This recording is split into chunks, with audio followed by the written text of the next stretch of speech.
Hello and welcome to the 18th annual lecture of the Hellenic Observatory. My name is Kevin Featherstone and I'm director of the Observatory here at the London School of Economics. Over the years, we've been fortunate to host many leading figures from Greece. The Patriarch, Prime Ministers, leaders of the opposition, senior ministers, senior academics, and many others. Today, we welcome a Greek minister who is in the eye of the storm, as it were. Notis Mitarachi is Greece's Minister of Migration and Asylum. As such, he is at the very center of handling one of Europe's enduring crises, that of how to manage and process the flow of refugees and asylum seekers, as many flee oppression and persecution in countries such as Syria, Afghanistan, Somalia, and many others. At its peak, the UNHCR estimated in 2015 that Greece received some 850,000 refugees. Since then, the number of new entrants has fallen very significantly after the European Union agreed a new deal with Turkey in 2016 to try to stop the flow of irregular migrants. And a new deal with Turkey is at the top of the agenda for this week's European Council meeting. Still today, thousands of desperate people languish in overcrowded camps, as national authorities, the European Union, and the United Nations struggle with the numbers. This is a crisis in which Europe is said not to have shared the burden. Instead, governments have shifted the blame and responsibility to others. How is Greece coping with the crisis? What can Greece expect from Europe? And what kind of Europe do we see in this refugee crisis? As I say, our speaker, Notis Mitarachi, is in the hot seat. Not only is he minister responsible for migration policy, he's also a member of parliament elected by one of the islands most impacted by the refugee crisis, that is, Chios in the Aegean. As such, he faces many conflicting pressures. Notis will be well known to many Greeks here in London, as he has spent many years in the UK. Indeed, I'm very pleased to say that the minister in the past has attended many events of the Hellenic Observatory here at the LSE. So we're very pleased to welcome him back. Notis has had a long career in the private sector and has worked for many international institutions, including the World Bank, the EBRD, and the Black Sea Trade and Development Bank. He's a graduate of INSEAD in Paris and of the University of Oxford. To respond to Notis Mitarachi, we're delighted to welcome Maria Gavouneli. Maria is Associate Professor of International Law at the University of Athens. She is the President of the Greek National Commission for Human Rights, a member of the Managing Board of the National Transparency Authority, and a Senior Policy Advisor to EUMEP. Currently, she's leading a new initiative at the University of Athens, a research hub for migration studies, in which the schools of law and medicine and media are teaming up with universities around the world, particularly Sciences Po in Paris. She's published extensively on migration issues. And last year, I understand Maria joined an advisory group to the ministry, advising on issues such as determining which countries are safe for asylum seekers to return to. We very much look forward to hearing her academic perspective on these complex and difficult issues. Before we begin the discussion, let me mention one or two things. Firstly, that today's discussion is being recorded, and we hope to be able to make it available as a podcast very soon. For those Twitter users in the audience, we suggest the hashtag for today's event is hashtag LSE Greece, and we'd love to read your comments at any stage. and we invite you, the audience, to ask your questions. You can put your questions to Professor Gavouneli and the Minister using the Q&A facility at the bottom of your Zoom screen. If you're following the live stream on Facebook, please use the comment facility and the questions will be relayed to me. I will endeavour to pick up as many questions as we can, and we were delighted to receive your questions at any stage. Please tell us where you're watching from. That's always interesting, and your affiliation if you have one. So there's a lot of interest in today's discussion. It is a big issue, not only for Greece, but for Europe. And I can think of no better person to address us, to start off this discussion, than the good friend of the Hellenic Observatory, the Minister, Notis Mitarachi. Thank you so much, Kevin, for the kind introduction. I'm delighted to be attending the annual lecture of the Hellenic Observatory of the LSE. I'm sorry we can't meet in person due to the pandemic. Hopefully, from next year, we will be able to attend in person all the LSE events. And as you rightly said, I had the privilege when living in London to attend many of the events. And the Hellenic Observatory has played a key role in strengthening debate on issues that affect Greece, and in the case today, an issue that affects both Greece and the European Union. Migration is and will remain a challenge for Europe and the Western world. Millions of people migrate every year. Many more would do so if given the opportunity. Migration, as we see it, can be distinguished in legal migration and irregular migration. Legal migration involves people moving to another country for studying, for working, or for investing, or for other reasons prescribed in national legislations. Major universities around the world, like the LSE, play a key role in advancing global mobility and legal migration. And it is legal migration, for example, that led to the economic development of the City of London in the previous decades. Greece supports legal migration, and it is a stated position in the developing negotiation for the new European Pact on Migration and Asylum that Europe needs to work more in providing legal pathways. Needless to say that the demographic situation in Europe does require measures to increase the population in a sustainable way. While migration does play an important role, we need at the same time to consider the extent, the limits to which Europe can apply successful integration policies when it comes to legal migration. Now, looking at the current situation, it's clear that structural changes like the internet, the social media, especially the smartphone, has changed the dynamic of migration. People now have access all over the world.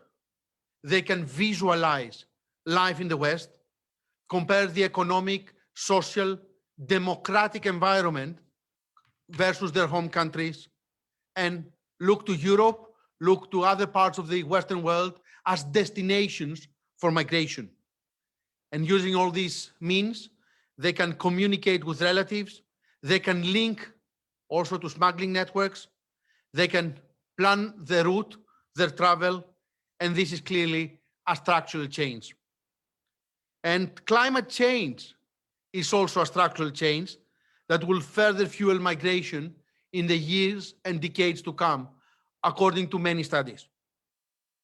And on top, we anticipate the cyclical impact, the cyclical change of the post-pandemic world, as unemployment and lack of social welfare systems in a number of countries of origin, are expected to increase global imbalances. And it is imperative that we increase the support we give to developing countries, aiming to reduce the cause roots of irregular migration and work with them in establishing and managing legal pathways.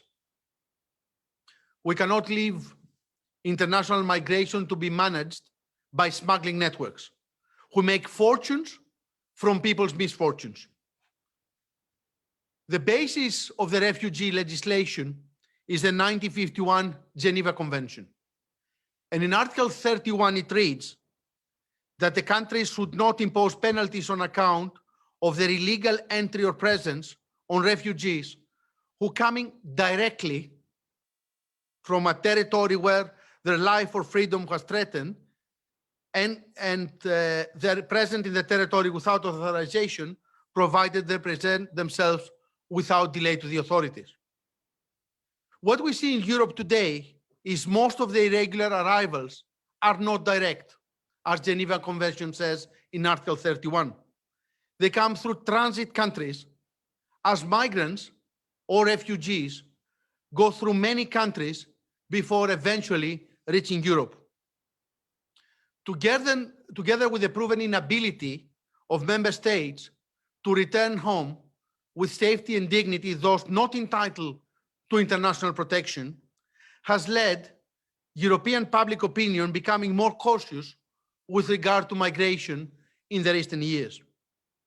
In our case, Greece follows a strict but fair migration policy. We clearly provide asylum to those entitled to, but do not want to be the gateway to Europe for smuggling networks, nor can we allow smugglers to decide who will migrate to Europe. As you know, over the years, our country has faced considerable pressure with regard to migratory flows, peaking, as Kevin said, in 2015, where at least 850,000, some others say 1 million people, came through Greece to the European Union. And this pressure came in particular at 5 Greek islands, Lesbos, Chios, Samos, Kos, and Leros, who endured most of the pressure, not only for Greece, but for the entire European continent. Obviously, we cannot allow those islands to become overcrowded buffer zones ever again, and the success of our policy will be measured against the easing of the pressure on the Aegean Islands and the protection of the rights of migrants and islanders alike. And I need to note, and I note that many times in my public speaking, that we don't talk enough about the impact of migration on local population, on the fundamental rights of the citizens of the Aegean Islands. Thanks to our strict but fair migration policy, we've seen results over the last 2 years. We observe a stabilization of low arrival rates. They're down 80% in 2020. They're further down 70% in 2021. From 72,000 arrivals in 2019 to 15,000 arrivals in 2020 to approximately 3,000 arrivals in 2021. Consequently, we don't have this overcrowding in the camps in the islands. At some point, we hosted over 40,000 people in 5 islands. Now the number is down to 7,000 people. Most of the camps now in Greece are below their capacity, and overall we have a 75% capacity utilization. From 95,000 people living in camps in Greece, now we are below 50,000. From 140,000 pending asylum applications, we now are approximately 54,000. And out of 121 accommodation centers we operated last year, only 37 are operating now. And we're constructing 6 new multi-purpose camps in the entry points of Greece, meeting the strict EASO standards to provide the appropriate living conditions and at the same time a safe environment for asylum seekers, staff, and the local communities. We were able to accelerate an asylum service and reduce the backlog. Our objective is to have no backlog by the end of 2021. But clearly, migration is not a national challenge. It is a common European one. And we're now talking in Europe, after the September 2020 proposals of the European Commission, the co-legislators, the Council of the European Union and the European Parliament are debating 7 key regulations, which are jointly called the New Pact on Migration and Asylum. And it needs to recognize that no member state should bear disproportionate responsibility and that all member states should contribute to solidarity on a mandatory and consistent basis. And as the proposal stands today, it is the view of Greece, but also of all the Mediterranean countries, the Med5, We're working together very closely with Italy, Spain, Malta, Cyprus to have a common position.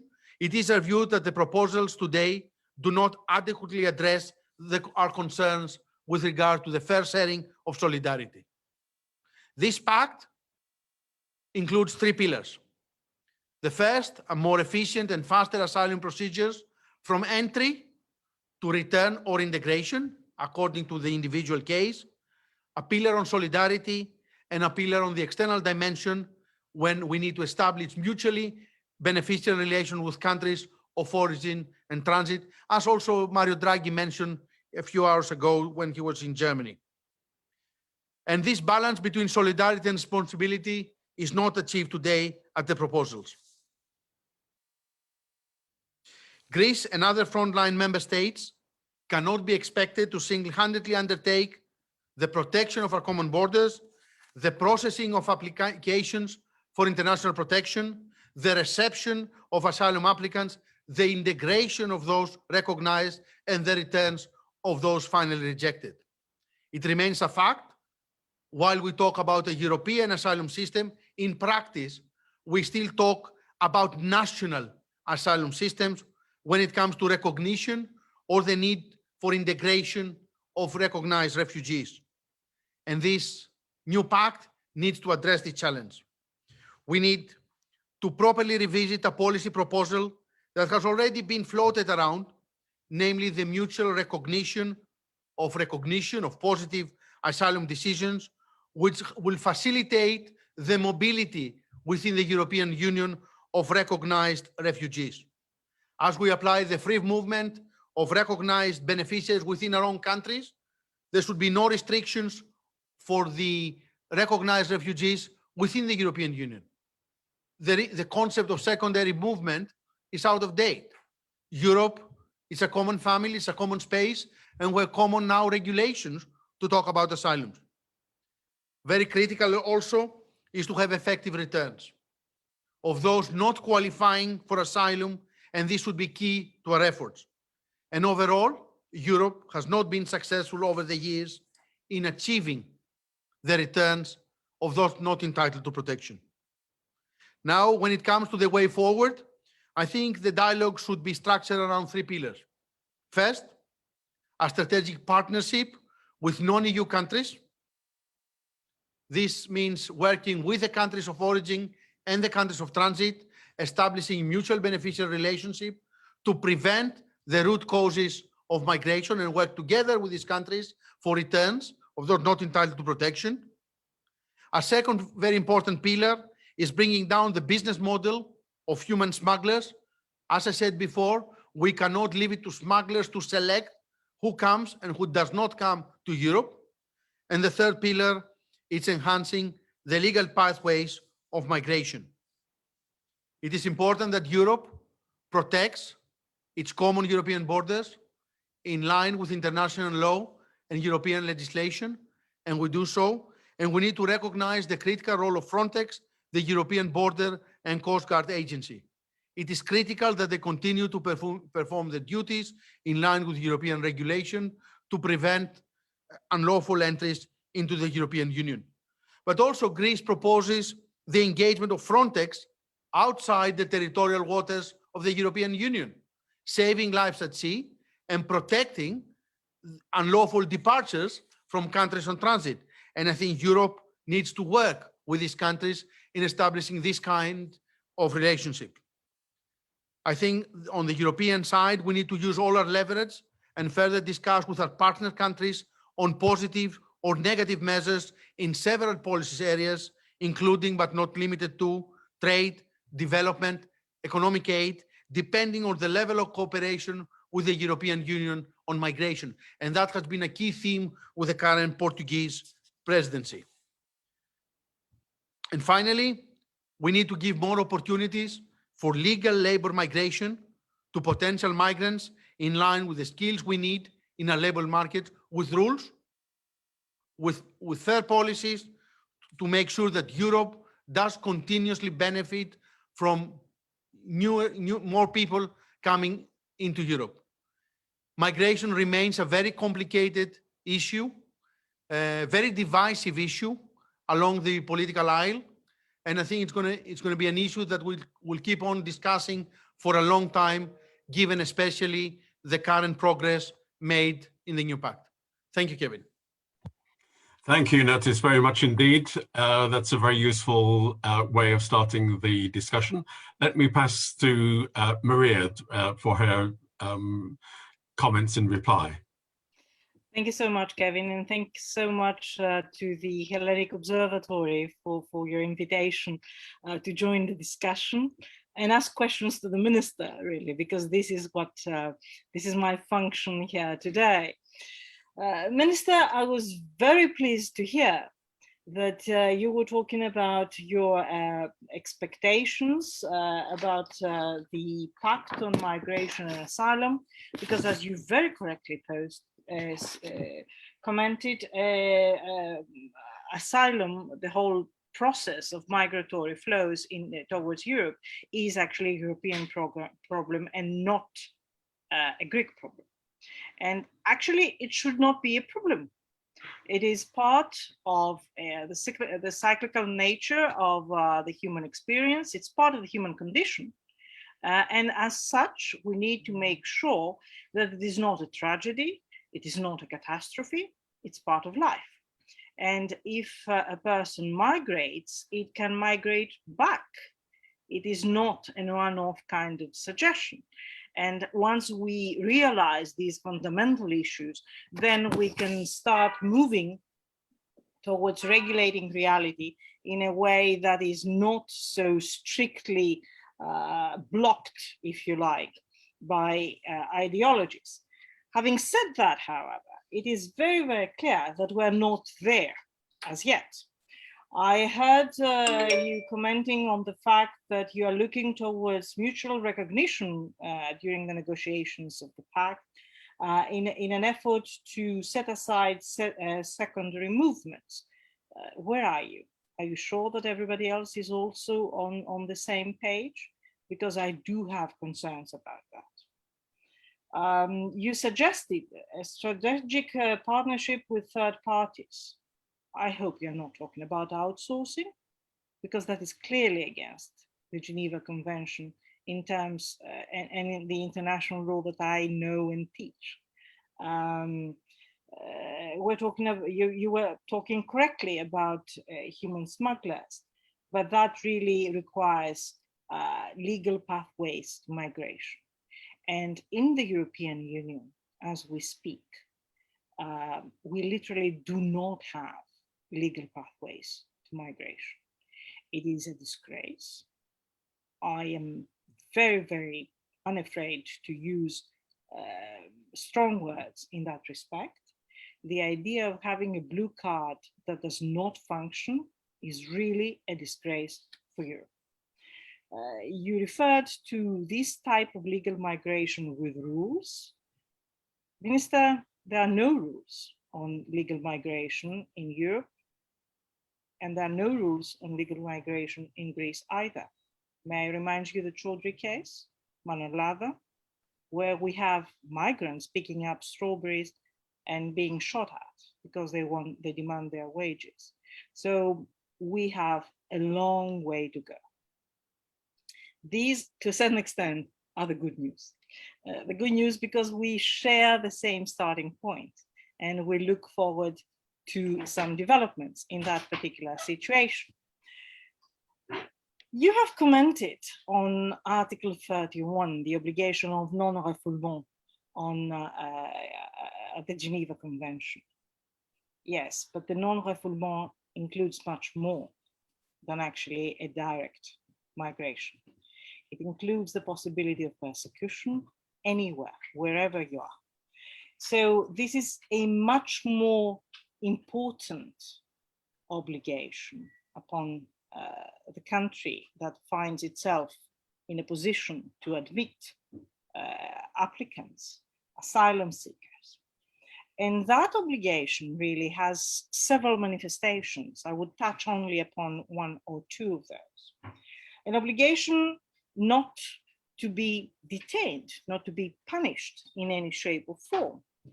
And yet, in recent times, We have applicants for international protection that may be detained for a maximum of 18 months in the context of an asylum procedure, with a possibility of prolongation for another 18 months in the context of the return procedure. In other words, we have rejected asylum seekers held in pre-removal centers for more than 12 months without any prospect of return.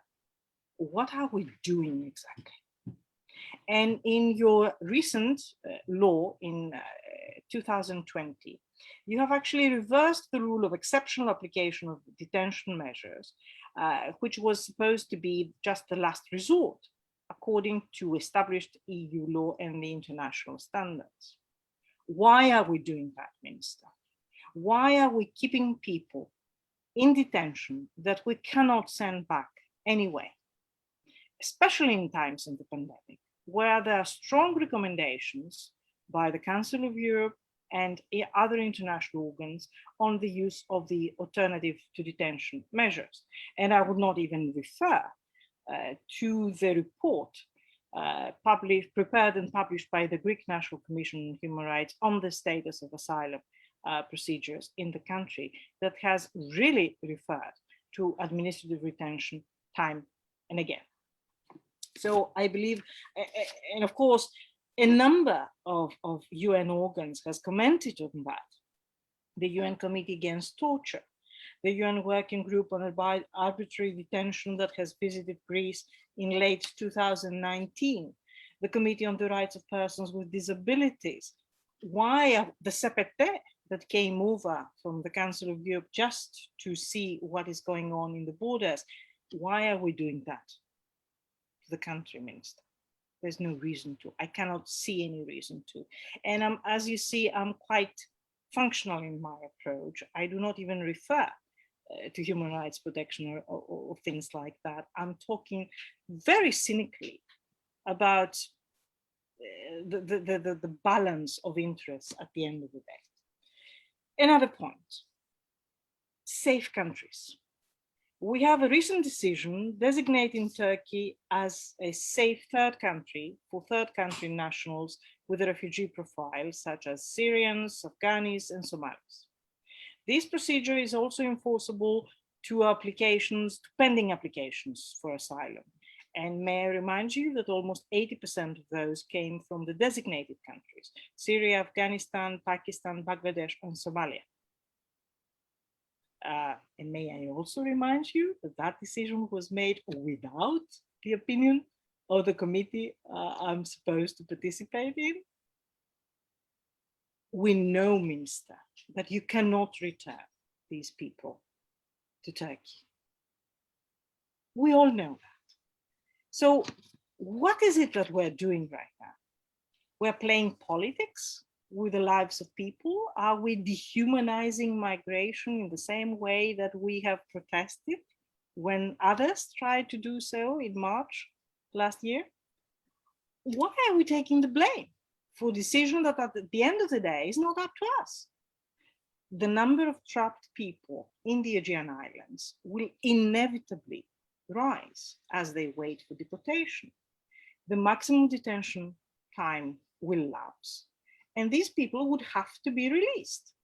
So there are going to be around the country people without papers. We are creating a system with inputs but no outputs. Is that sustainable? Is that something that we would be happy to deal with?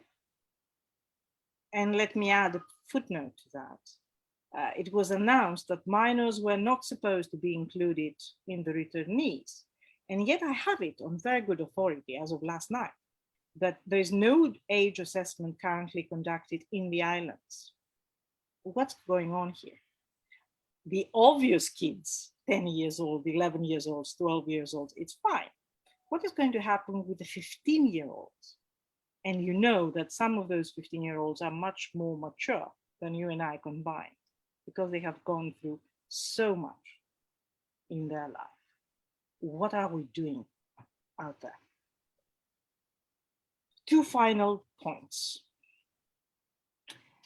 In spite of public statements there is a steady flow of information regarding pushbacks and forceful removements. Why is that?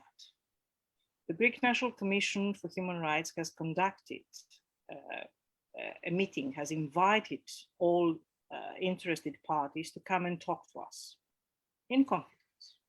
And they all came, from the Coast Guard to the NGOs and everybody. And there seems to be some kind of a methodology developing out there.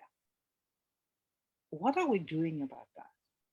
The Greek National Commission is about to launch an initiative recording verifiable incidents and letting the appropriate authorities, including FRA, know about these incidents. We're not involved in the handling of that, but we just record the incidents. We're going to be recording the incidents. But surely there must be some kind of reaction apart from a blank refusal or saying that we have no policy along those lines, isn't it? Final point, and I stop there. Integration. I have a feeling that integration was put on hold before it even started. The pandemic helped in that respect. We have seen your colleagues in other countries sending letters to you, protesting about secondary movements, suggesting that somehow there is a systemic lack of integration that is being used as a tool to push people away from Greece. What are we doing in terms of integration? We have worked with the UNHCR in setting up certain principles of integration, which we're going to publicize next week, hopefully. But we understand that we're still thinking about these issues. Can you help us with that? Thank you so much. Thank you, Maria, very much indeed. There's a number of really very important points put to the minister. So could I ask the minister to respond to those points before we move on? I'm sure others will wish to pick up and elaborate further, perhaps, but there are a number of points which I've noted from Maria, so this is the opportunity to respond to them, please. Thank you, Professor Gavouneli, for your intervention. You have raised so many questions. I could probably start all over again and redo the lecture by trying to respond to some of the points raised. I will try to respond to all. If I miss one, it will not be on purpose. Please come back. Yeah, exactly. Now, let's start from the very beginning. Is migration a problem? As such, it's not a problem. Legal migration is never been a problem. And most of us have been migrants in our lifetime. I've migrated to a number of European countries. My wife the same, my parents the same. Migration is very normal. And I have relatives in many parts of the world. What it is a problem is when smugglers make money selecting people, picking them up from Afghanistan, taking them to a transit country, putting them on an unseaworthy dinghy, risking their lives in exchange for a few €1,000 or dollars that the smuggler made. And these people come to Europe because the smugglers decided to do so. This, for me, it's a huge problem. And we need to eradicate smuggling networks because that has nothing to do with refugee protection. It's a business, and it's a big business. Now, you asked me about the debate in Europe about secondary flows. The fact of the matter is that the willingness of countries to take tangible steps towards effective and meaningful solidarity is limited. We know that. And if we left it to chance, then what will happen is that the border countries will become the buffer zones, as it happened in the Greek islands from 2015 to 2020. And my role as a member of the Greek government is to ensure that my country does not have disproportionate pressure on a common European challenge. And this is what drives us in all the debates in the Council of the European Union. Working with other countries, I did not refer to outsourcing. I referred to cooperation like the EU-Turkey joint statement, which was an organized attempt of the European Council to work with Turkey in sharing a burden that Turkey as well faces because of migration. And I've said many times, it is very important that both the EU and Turkey both implement the measures and the obligation they have each undertaken under the joint statement. And legal migration, I agree with you, we need to do more. I obviously said that at the very beginning. The blue card, it's very early to say it's not going to work because it's just now being put into the statute book. It hasn't been used yet. We recently in Greece signed around 15,000 work permits for people to come and work in the summer, agricultural workers, through a new platform that connects the application for somebody to come to Greece with his social security file, his tax file, to make sure he's paid properly. So we're not only implementing a legal pathway for seasonal workers, we're ensuring that these people come in, are properly paid, properly treated. And that's very important as an European Union country.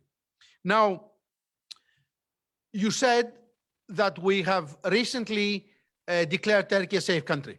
And we think Turkey is a safe country for people coming from Syria, Afghanistan, Bangladesh, Pakistan, and Somalia. Already Europe said that Syria is safe for the Syrians. So that the concept that Turkey is a safe country has been established by the European Council in 2016. We're expanding this now. And I obviously, honestly think that there is no risk in Turkey from somebody coming from these countries. And Turkey, it is a properly functioning country. And there is a joint statement that regulates how these people will return. And Turkey was accepting returns until February 2020. True, because of the pandemic, they stopped. We recognize that. As you know, the official position of the European Commission is that the statement is fully alive. And this is not the view of the Greek government, it's the view of the European Commission, which we agree. And we're working with Turkey to make sure that returns start again. Now, talking about detention. Detention is only used when applicable under European law. And a very, very small percentage of people in the asylum and refugee community, less than 1.5%, is being detained at any given time. So detention is the huge exception and is not the norm. But where I would disagree with you, it is a very strong view that people that are not entitled to international protection must be returned. And this is very critical for the Geneva Convention to remain strong. Geneva was written about refugees. It was not written as a legal text to allow thousands and thousands or millions of irregular economic migrants to move around the world. When we would like these people to move around, and we should allow people to move around, they should do that in an organized way. Now, two final points. One is about the borders. We are very frank about it. We are protecting our borders. It is our constitutional responsibility. We're a sovereign state. And as recently said by the Court of the Human Rights, countries have the obligation and the right to protect their borders. And European regulations also provide, especially under the Schengen Acquis or the 656 of 2014, specifically say that you must protect your borders from irregular entries. And that's what we do. And we do it as the regulation provide, as it was confirmed by the working group that Frontex established to check on the claims. And then there was a further stick with hundreds of alleged cases, and all of them in the end, they got examined and there was nothing behind. Now, I need to admit one thing, and we're guilty of taking hundreds of millions out of the pockets of smugglers. We have destroyed a business model. This big business is very unhappy. And this, in many phases, are complaining why we're killing their business, why we're not letting their clients come irregular to the European Union. And they say so through different facades. And I'm very clear about it. There's a lot of facades for this big multi-hundred million business, which is called people smuggling. And we need to all work together to eradicate the phenomenon of smugglers making money out of poor people. My final point, the point of secondary movements and integration. Indeed, we got a letter from some EU ministers. First of all, complaining why we give travel documents to recognize refugees. As you know, this is a direct responsibility arising from the Geneva Convention, and it is European acquis. We're obliged to provide residence permit and travel documents to all recognized refugees. It will be a breach of our obligation if we didn't. Now, what drives secondary flows, it's a big question. And if you have seen my response to the letter received by my colleagues, my key argument is imbalances in social welfare states. Some countries are complaining that Greece doesn't have free housing to give to refugees. I reminded my esteemed colleagues that Greece abolished social housing as part of the memorandum. You know, Kevin remembers all the discussions in 2010, 2011, 2012, when the same countries asked us to slash our social spending. And now the Greek minimum guaranteed income is a fraction of what it is in these countries. We don't have free social housing. But this is not lack of an integration program. We provide for refugees, A, full access to what we call the social welfare state, so they get the same we would get in similar circumstances. And B, we run what we call a state-of-the-art program, the EHELIOS program, run by the International Organization of Migration, funded by the European Commission. And by the way, all this emergency funding expires this year, as you know. There's going to be so much lack of funding in the next years that most of the services you know today will no longer exist. And Greece officially said that to the European Council, that we're very concerned about many programs we run today. So the future doesn't seem we'll be able financially to do more programs than the ones we're doing today. But we do have an integration program. But when some countries provide social welfare, which is a multiple of the salary somebody would get if he worked in a field in Greece, why would a rational economic actor stay in Greece and make, let's say, 700 euros working in a farm, where in other European countries can make 2,000 or 3,000 euro a month by not working? And this was my response to my colleagues. Greece does provide the program. We provide no discrimination, equal access. And I think that's what we're supposed to do, and that's the best we can do. I'm sure I missed one or two questions, but I'm sure you're going to come back. Okay. Before I ask Maria to respond further, let me, if I may, pick up on a couple of points. On the question of the secondary movement, Notis, my understanding of the letter from your 6 partner governments was to question why you're allowing people who've already been granted asylum status in Greece to then move to another country and request additional asylum status. I suppose the question, as I understand it, they're asking is what's going wrong with the process if there are 17,000 migrants going to Germany so far this year who have already been given asylum status. So why are they going? Could you just give a quick answer on that? What's wrong with the process in Greece if 17,000 are moving to Germany? First of all, Kevin, people that are given asylum are granted travel documents and Schengen visas. They can freely move and travel around the European Schengen area. This is part of Schengen acquis. So it is the obligation of Greece to let them travel. It's the obligation of other countries to accept them when they land or drive through the borders. This is what we call the Schengen area. If you're a legal resident for any purpose within a Schengen country, you can travel freely in any other Schengen country. Why people want to apply again for asylum? Because they think they will get a better social package if they have a German asylum versus a Greek asylum. The Greek asylum will give them the Greek benefits. The German asylum will give them the multiple German benefits, which are far more attractive. Okay. Can I return to the question of Turkey, because this obviously has received a lot of international attention. There's a reference to the EU directive, which I understand is the procedures directive in English.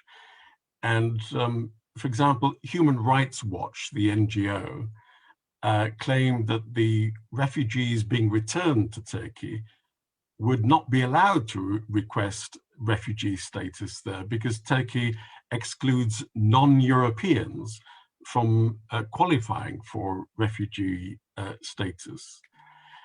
The second point, the EU directive says that Greece could return refugees to Turkey if it believed there was sufficient protection in Turkey. But the UNHCR says this condition of sufficient protection is not good enough. It doesn't satisfy UN principles. And Turkey has closed its borders to thousands of Syrian refugees who were fleeing from the bombing in the northern city of Aleppo. And this, on the part of Turkey, is a contradiction of what the European Union directive provides for. So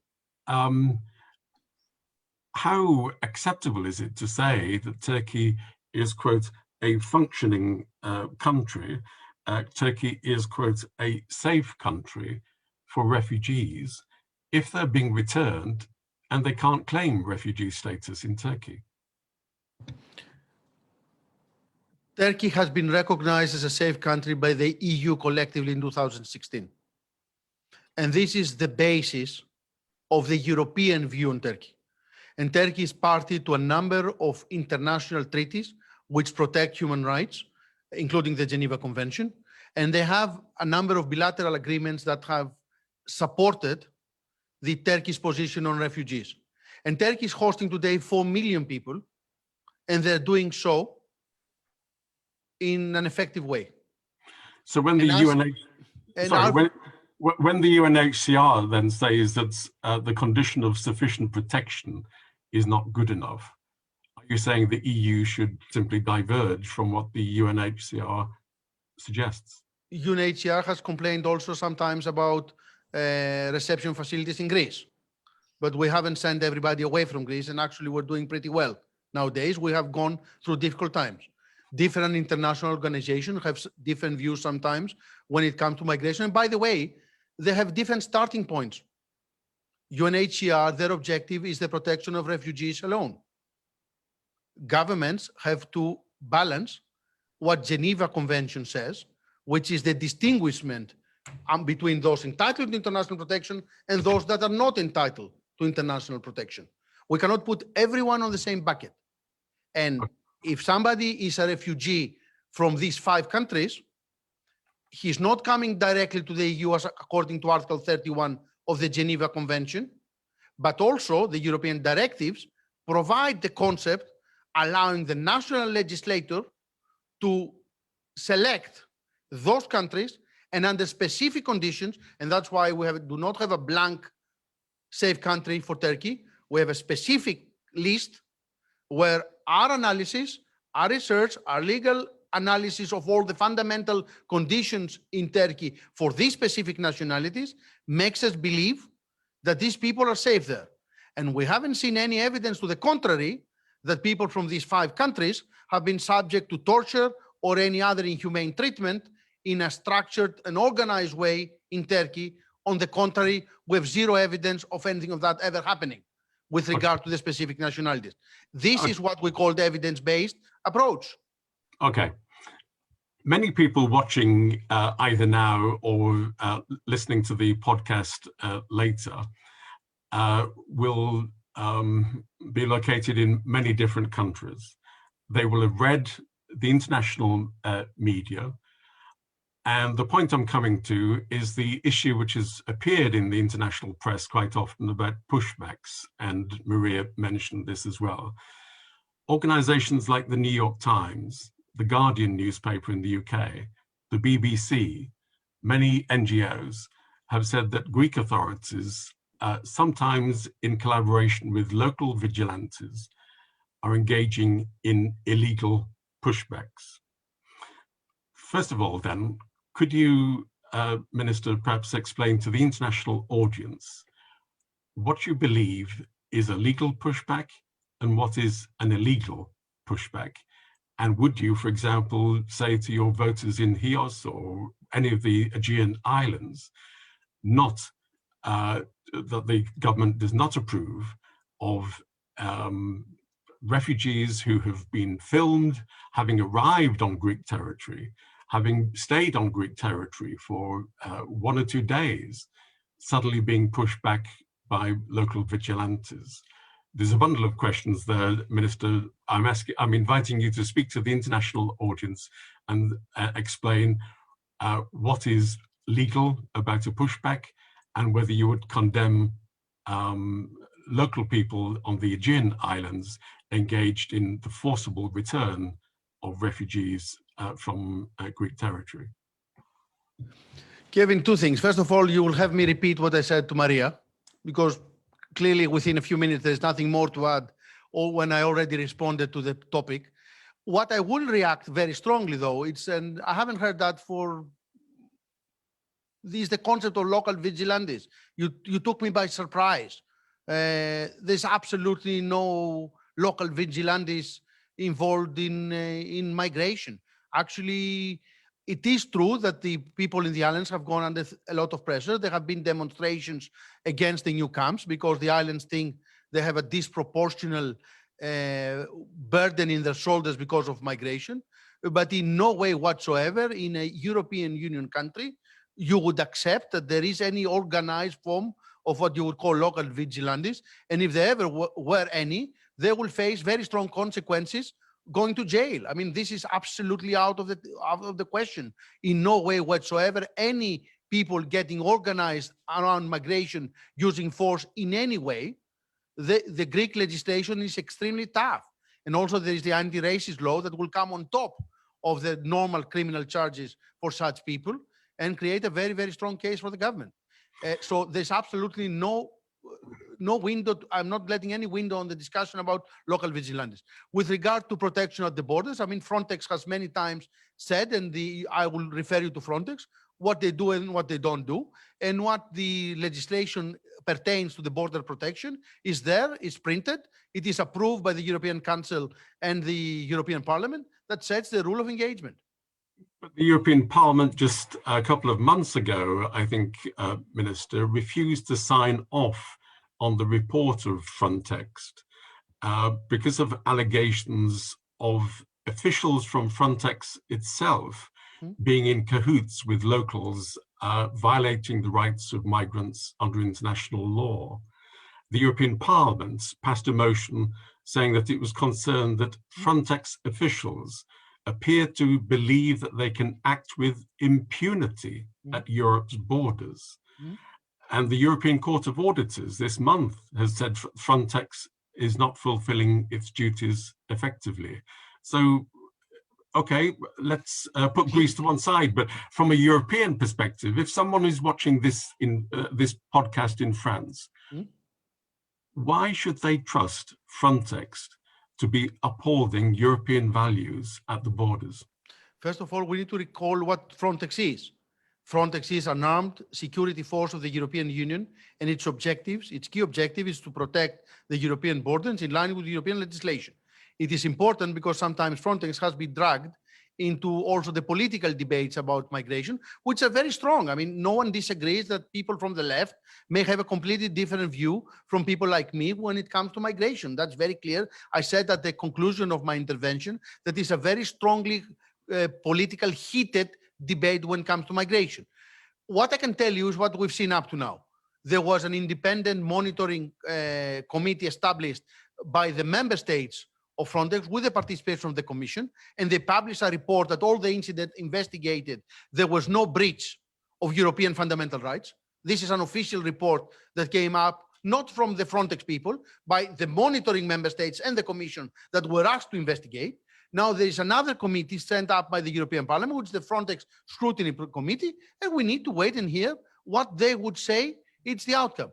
But I come back to what I said at the beginning, and I'm not hiding behind my finger. It is clear that irregular migration, Schengen acquis, European legislation, Europe has borders. If there are countries that they think we should not have borders, then they should abolish passport and visa control in their airports, and millions of people should be allowed to travel freely. If some countries believe that is what should happen, they're welcome to do so. It is our view as Greece that we will implement a strict but fair migration policy, provide refugee to those entitled to it, but not to those not entitled to it. And we would like to return those not entitled to it in accordance with European law in a fair and dignified way. Okay, let me bring Maria in. Just 2 minutes, if I may, Maria, and then I want to move on because I can see that there are many questions from the audience. So, Maria, Indeed. over to you. Indeed. But Minister, putting together the protection of the border with pushbacks, I think it's not a good policy. one thing that we're proud of in this country is the fact that we're always on the side of international law, and we always take care of our international obligations. And the reason we are actually swearing by the Geneva Convention is simply because we, beyond the protection of the borders, we do take care of our international obligations. We do not push back people, Minister. We protect our borders within the parameters of international law and the European law. And this is what the European Union should be also doing. And you know better than I that there's a difference between the practice and what the law says. Nobody suggests that Greece has a published policy of pushbacks. No, nobody said that. Nobody suggested that people are not returned, but returned, Minister, not pushed back. There's a difference here. And my final comment, Kevin, and I would stop there and turn to the people viewing and auditing this. You seem to have based your whole understanding of the future, the whole policy making scheme on returns that are not happening for the time being.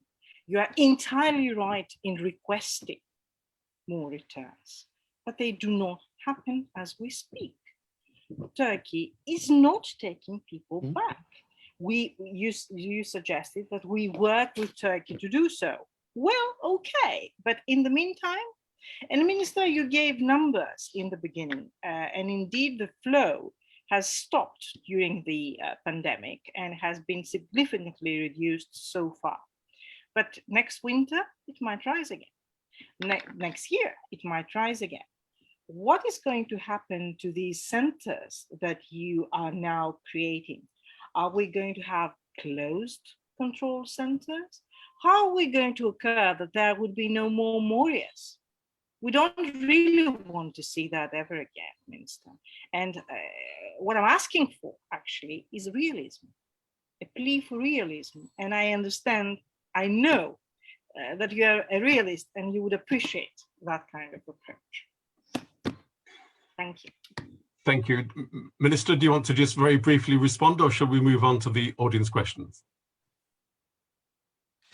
2 points. First of all, it's interesting what is international law. I mean, the recent judgment of the European Court on Human Rights came to the surprise of most people from the left, that came against what everybody said it was international law, and came and said that in the case of Spain, pushing back people to Morocco was completely legal, which is not what we're doing in the GNC, but it came to the surprise to many humanitarian people that thought that countries should not have borders and people should just freely come in, which is not the case. It's not upheld in international law. So there's a big debate on what international law says and doesn't say. If you look at Article 31, Article 33 of Geneva Convention, it makes a very interesting reading if you read it for the first time, not being biased. Yes, but I'm not reading it for the first time. But what other people told you. Now, in the case of the camps in the islands, you know why Moria happened? Because we had more flows than what we can handle, and we have a capacity. And we cannot be expected to have unlimited capacity. We were expected to keep people in the islands until they complete their asylum process. That's what the EU-Turkey joint statement told us. And we had to go to individual decision-making. And all these three factors together led to the creation of Moria. I mean, if people think that we can have 1 million places ready at any given time at each and every island, this is not the Greece I want. And this is not the Greece can ever become. I mean, we need to be supported by the entire European Union in handling a common challenge. We are not the buffer zone.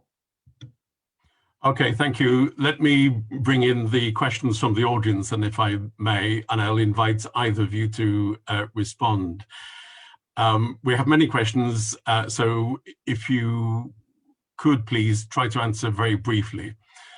First question is from one of your compatriots. You'll know, I think, from the Greek press, Michael Moskos. I read directly. Minister, many islanders feel strongly that your ministerial position comes into direct conflict with their local interests and traditional ways of life.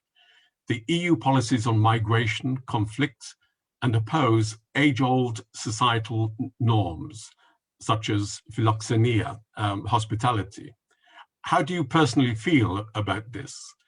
And particularly, how do you feel about being unable to effect returns of illegal immigrants, either to Turkey or to their countries of origin? How can a sub-Saharan economic migrant reasonably seek asylum in Lesbos or Chios? How can Brussels condone this immigrant politics through Turkey without confronting Niger, Burkina Faso, Congo, or any other African nation? And since such immigrants are illegally smuggled, sometimes against their will, how can they claim illegal rights? How can they claim legal rights in the European Union? That's quite a cocktail, but I think you would get the gist, which is saying that many of your constituents, this Michael Moskos claims, feel strongly that your ministerial position comes into direct conflict with the local interests of those on the islands. I suspect you've been asked this question before. Would you like to give a brief answer, please? Michael said the opposite of what Maria said. He says, why do we accept application from these people? Maria said we should not accept application from these people. I mean, it is a very hot debate. People in the islands agree that we have taken too much of the burden. And I think it's clear in our policies, the fact that the flows are down by 90% if you look at the last 12 months, the fact that the camp in Chios has now 500 people versus 6,000 people it had a year ago, it's obvious that the situation in the islands is not the same. Maybe Michael has been away from Chios for too long. If he goes back for the summer, he will see that it's a completely different picture in the island. But as I said, it's a very tough question. On the one hand, people are complaining why we protect the borders. On the other hand, they're complaining why they arrive in the islands. Some people complain why they have secondary flows. Some people complain why we send them back to Turkey. Everybody has a view on migration, which is fair. But what we need to do is we need to uphold the law and have a key theme. The key theme for Greece is strict but fair. This is what we think we should do. We should implement the Geneva Convention and afford philoxenia, afford refugee to those entitled to it, but eradicate smuggling networks and not facilitate applications from people that they shouldn't be applying to Greece in line with European law. And that's what we're doing. And I think after we've been in this ministry for 18 months, it's a completely different picture versus what it was in January 2020, when flows were very high, the islands were overcrowded, the backlog in asylum application was overwhelming, and the whole situation was in a very difficult balance with 120 camps versus 37 today. So I think we've made a big difference and kept the balance. Okay, I guess, Minister, from the questions, you'll be reminded that you are indeed in a hot seat. So forgive me, but I'm just reading the questions that are coming. A question from Copenhagen, and I'm going to mispronounce this name, but Mads Henrik Hogard. I read directly. How is the Greek government working to respect and ensure the freedom of the press in covering and reporting on migration issues inside Greece? As, for example, the coverage of prosecution of asylum seekers and in the free access to the refugee and migration structure on the Aegean Islands? First of all, we very regularly have press days at all the camps.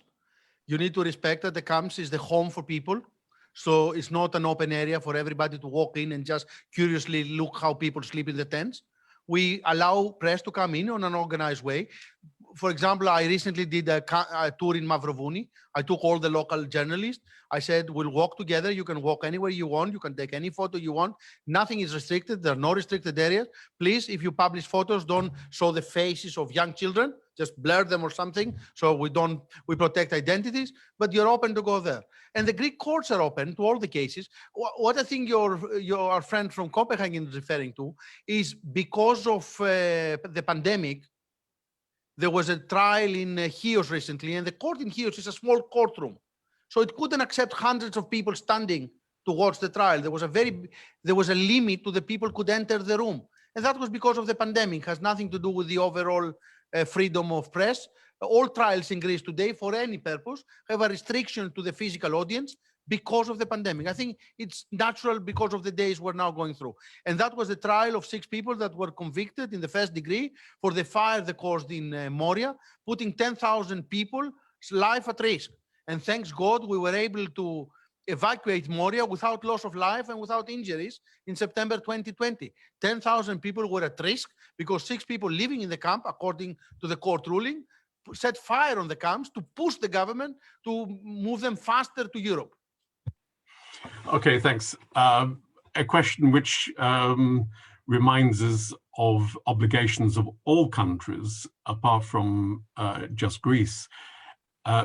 Mia Barlow, who is representing Safe Passage International, a question to the Minister.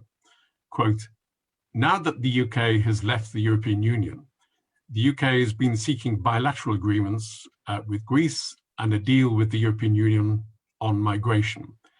Has the Greek minister discussed the UK's participation in a relocation scheme for unaccompanied minors with the UK, similar to the scheme promoted by Lord Alf Dubs that closed early last year? We currently have no proposal on the table.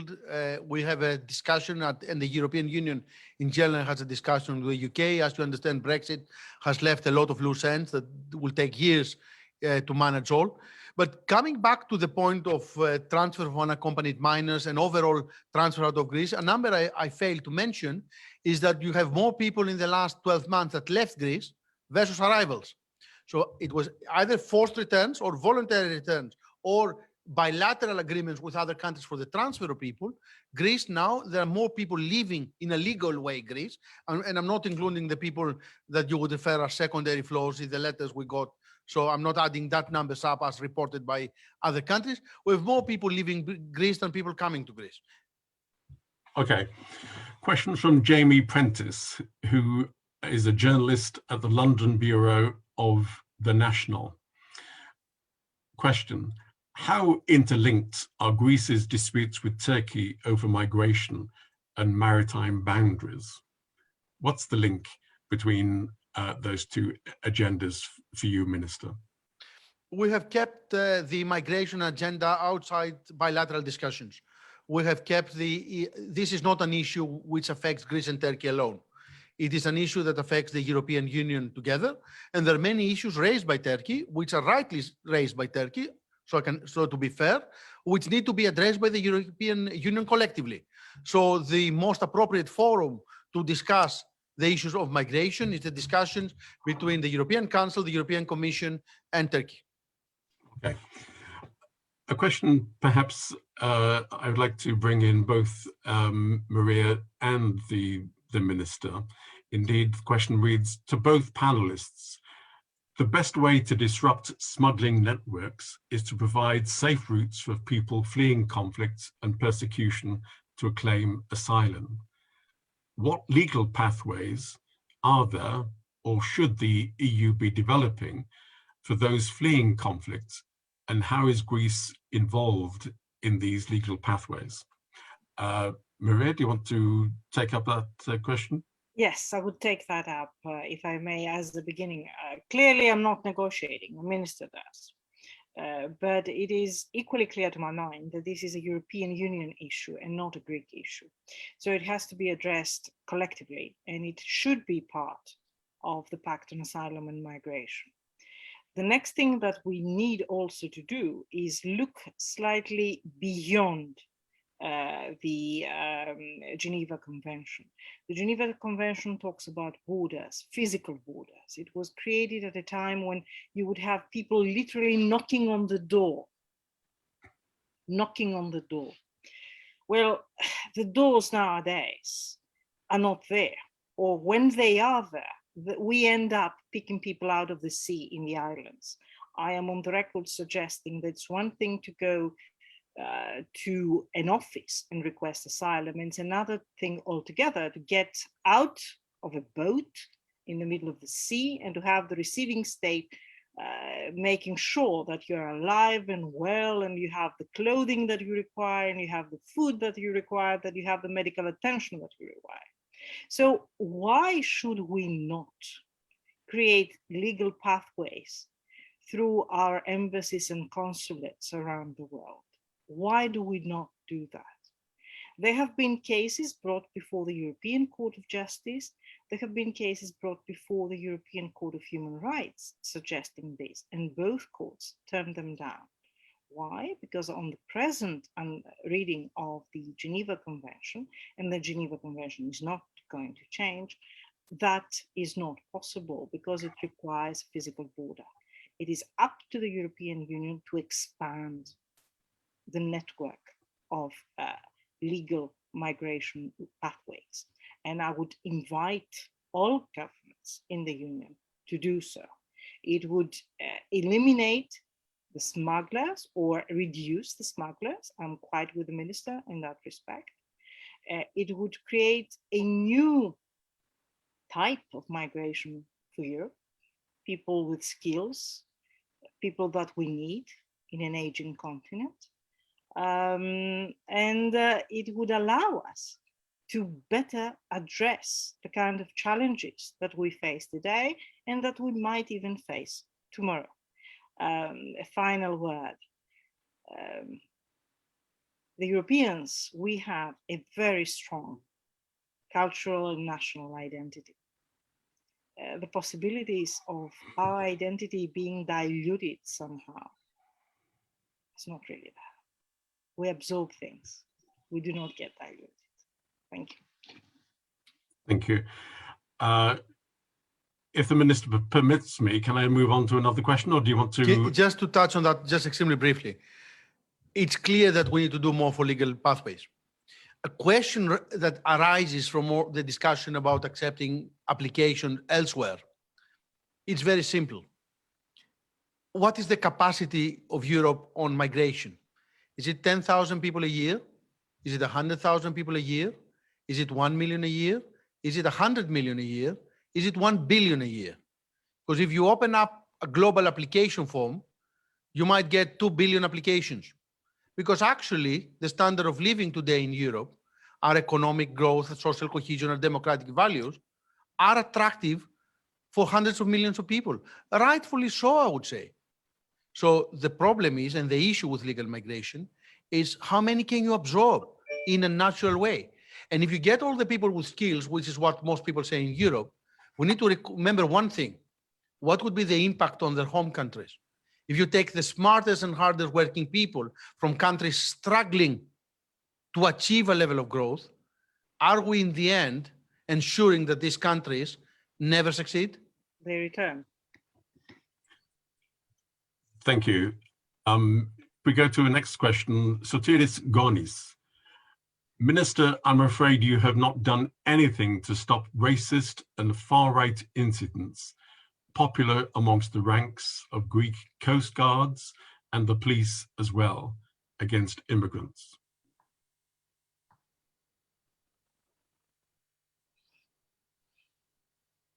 Minister. I heard just an insult to the armed forces and the police rather than a question.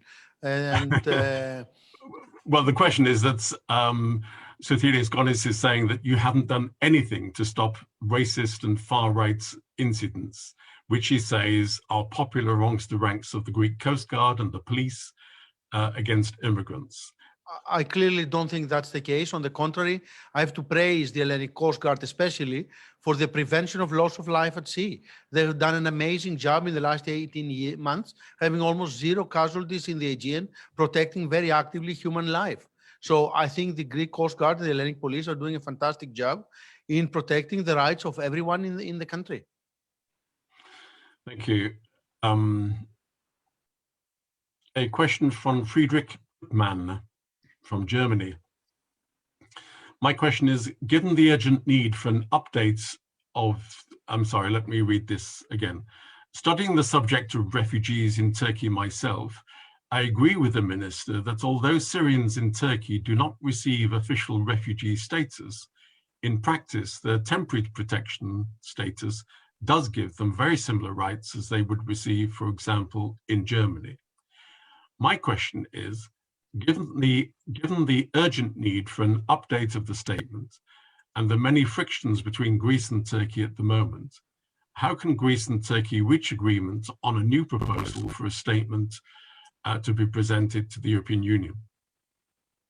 First of all, just to clarify to the audience that all protection is temporary. Asylum granted in Greece is for 3 years. Then in 3 years, you have to reapply. And if circumstances have changed, either your personal circumstances or your country of origin, your asylum is revoked. And the subsidiary protection we give to many cases for 1 year only. And every year you have to prove again that the fact of the matter is that you are still entitled to. So all protection is temporary until at some point you reach what we would call the qualification to be granted a permanent right to stay. But it's a separate case. So the protection in Turkey is temporary. The protection in Greece in that sense is temporary. Now, when it goes to the EU-Turkey joint statement, I think the priority is to make sure what we have agreed works. So I think both the EU needs to make right to the obligation it has undertaken. The same does Turkey need to do.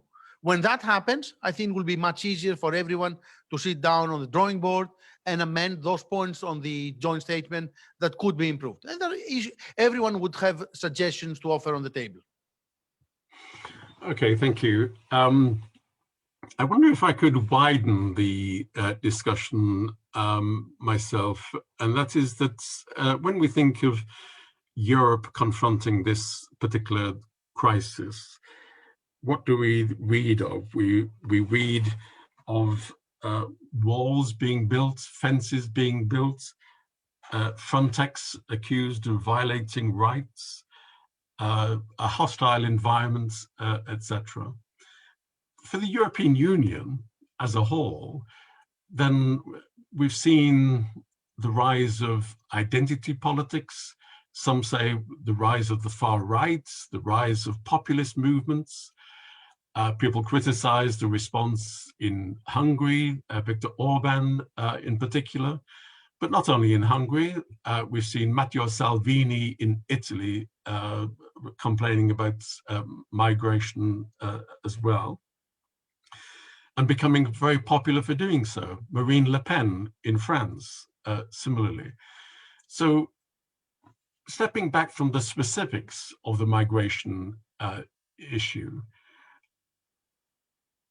are you concerned that in 5 years' time, 10 years' time, or the future, history would look back at this period and say that Europe started to fragment, Europe started to lose its way, abandon its values on the migration question, and that new voters, young people across Europe, when they're looking at Europe today and the migration crisis, are these European policies which would make voters more attracted to the European idea? Does it give Europeans a sense that we stand for values which are distinct in the world, values which we can morally defend, etc.? I wonder how you feel that the migration issue impacts on support for the European Union and indeed faith in the future of the European Union. Minister. You left the best probably for last. And we have all been amazed how Europe was able to tackle crisis in the last 10, 15 years. When we look at the economic crisis, Europe delivered. When we look at the pandemic, Europe delivered. When we look on the migration, I believe Europe will deliver. And the whole debate on the new pact on asylum and migration is a clear, vivid demonstration that Europe has the willingness to find solutions to a common challenge. There is clear fragmentation, and there is fragmentation both between frontline states and Central European states that they feel temporarily more immune to primary flows. And there's also a division between the European center-right to the European center-left. So there's a clearly hot political issue. And populist movements normally, and extreme forces, and Europe unfortunately has a history in the last 100 years of extreme forces, they come when the mainstream politics fail to address an issue, when we're too correct and we don't solve the problems. Then we give rise to populism and to a number of people in the European political scheme that have extreme views. I believe that Europe should be an open Europe, but an open Europe with rules. We should embrace migration. We should open up to migration. We need people. I mean, I signed this year 15,000 permits for people to come and work in Greece from countries from Southeastern Europe, not members of the European Union. We need people, but we need to make sure they come in a legal way. And also we need rule of law. We need to be protected from smuggling networks, because Geneva is not a tool for smugglers to make money, and is being used by smugglers as a facade to make money. And that's why we need to work with these countries in the periphery of Europe and the countries behind them to make sure we address the root causes of migration and provide a safe haven to Europe to those that are entitled to it, and not make the Geneva Convention lose its relevance to the eyes of the average person in Europe. Because when you ask the average person in Europe, they don't believe that the majority of people coming irregularly in Europe are refugees. Actually, they're not. The official statistics provide that the majority of arrivals are not refugees. And that creates a credibility challenge to these European values that need to remain in the core of our political thinking. So what Greece is doing by implementing our strategy is enhancing and protecting the core of the values of the European acquis and the Geneva Convention. Thank you. Maria, do you want to respond on this point as well? Thank you, yes. Populism in Europe has been and gone many times. And I think the fact that it has gone is also significant. May I remind you that some years ago we had Golden Dawn in Parliament. They're in jail nowadays. That's the triumph of the rule of law, isn't it? May I invite you to have a look at the recent results of the French elections? There is an answer there as well. I would suggest, and actually I feel that perhaps the pandemic has helped in this respect, because it has helped us all cool down a little bit.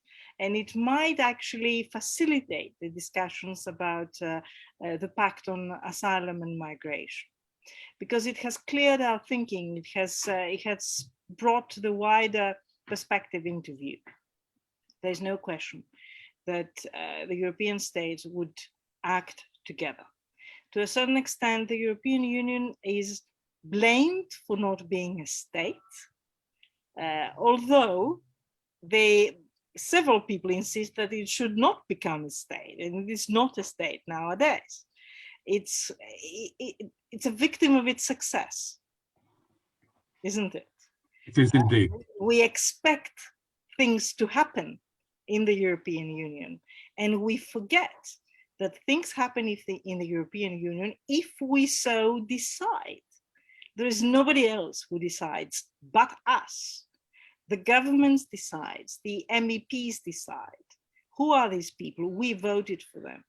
They decide on our behalf. If we manage to put that into perspective, both in terms of political governance in Europe, but also in terms of migration governance, then I think that we would be better equipped to come up with a better result at the end of the day, without putting the burden to people who are defenseless and in need of protection. Thank you very much indeed. I'm tempted, Notis, if I may just ask one very quick last question. If the Prime Minister was to telephone you tomorrow and say, I'd like you to move to another ministerial job, how disappointed would you be? It's a very tricky question. It's always a privilege to serve wherever they ask you to. On the basis of that answer, I'm sure your career has very, very bright prospects indeed. We're coming to the end, as you can see, I think. Let me now, first of all, make an announcement before I give my thanks. This Thursday, we will have a further Hellenic Observatory event as part of the bicentenary celebrations for Greece's War of Independence.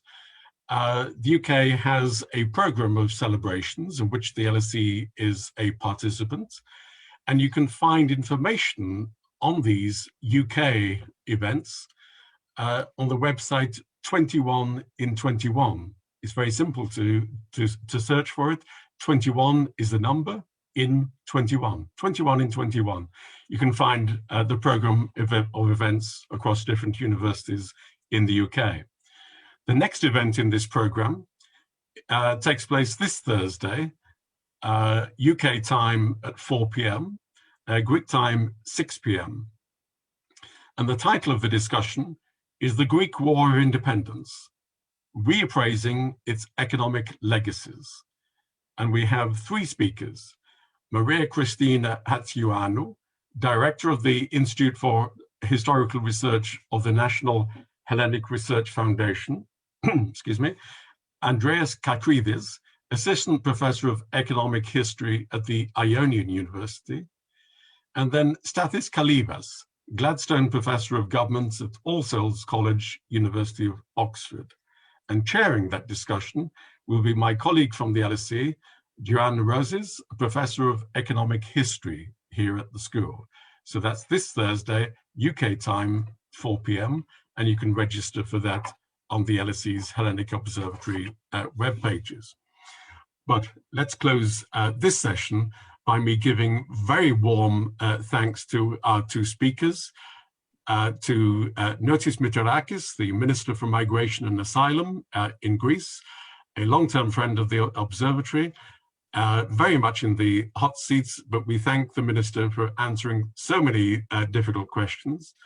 And we thank Professor Maria Gavouneli for her comments and questions, and for her clarification of the issues as well. So my thanks to both of our speakers, and my thanks to those of you watching this podcast, and for the many questions that you have sent. We look forward to seeing you at future events for the LSE Public Events Programme, and more especially future events of the LSE's Hellenic Observatory. You can see on the web pages now, on your screens rather, the address for looking at our future events programme. So my genuine thanks to both of our speakers, my warm regards, and we look forward to meeting you again shortly. Thank you, bye. Thank you.